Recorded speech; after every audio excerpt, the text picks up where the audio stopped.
मानव समाचार, मानवता के हक में. अज्ञानाच्या अंधकारात खितपत पडलेल्या, ज्ञात्र विश्व दारिद्र्य उराशी असणाऱ्या असे हरिजन गिरिजन अडलेल्या नडलेल्या आणि वर्णव्यवस्थेच्या चौकटीमध्ये पिडलेल्या सर्व दीनदलित बांधवाचा ज्या महापुरुषाने उद्धार केला असे महामानव डॉक्टर B.R. आंबेडकर यांच्या पवित्र स्मृतीस मी ॲडव्होकेट फैज वासिफ या ठिकाणी विनम्र अभिवादन करतो. अंधारच होता जीवनी ज्यांच्या, त्यांना आपण प्रकाशाचं ज्ञान दिलं आणि उपकार मानावे तरी आपले किती, आपण संपूर्ण देशाला संविधान दिलं. संविधानाबद्दल सांगायचं झालं तर संविधान एक असा ग्रंथ आहे जो योग्य सुयोग्य सक्षम सुलक्षण भक्कम उत्तम सर्वोत्तम आणि सर्वप्रथम भारतीयांच्या हितासाठी लागू होणारा एकमेव असं हा ग्रंथ आहे. तसेच भारतातील संविधानाचं नाव यावं आणि भारतातील राज्यघटनेची प्रस्तावना म्हणजेच प्रिएम्बल उद्देशिका वाचण्यात येऊ नये हे तर काही योग्य नाही.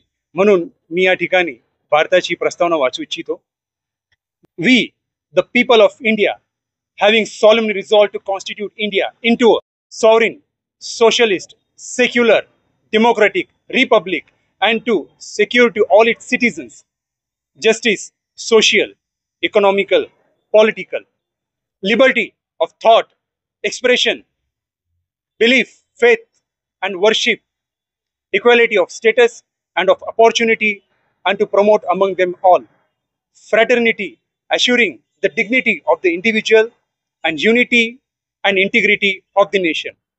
In our Constituent Assembly, this 26 November 1949, do hereby adopt, enact, and to give ourselves this Constitution. भारतातील राज्यघटनेबद्दल अजून काही विलक्षण अशा बाबी सांगायच्या झाल्या तर भारताचे संविधान जे आहे त्यात एकूण 484 अनुच्छेद, 25 पार्ट, 15 स्केड्युल्स, 5 अपेंडिसेस, तसेच भारताचे मूळ संविधानाचे एकूण वजन म्हणजे 3 किलो 75 ग्राम आहे, म्हणजेच 8.26 LBS.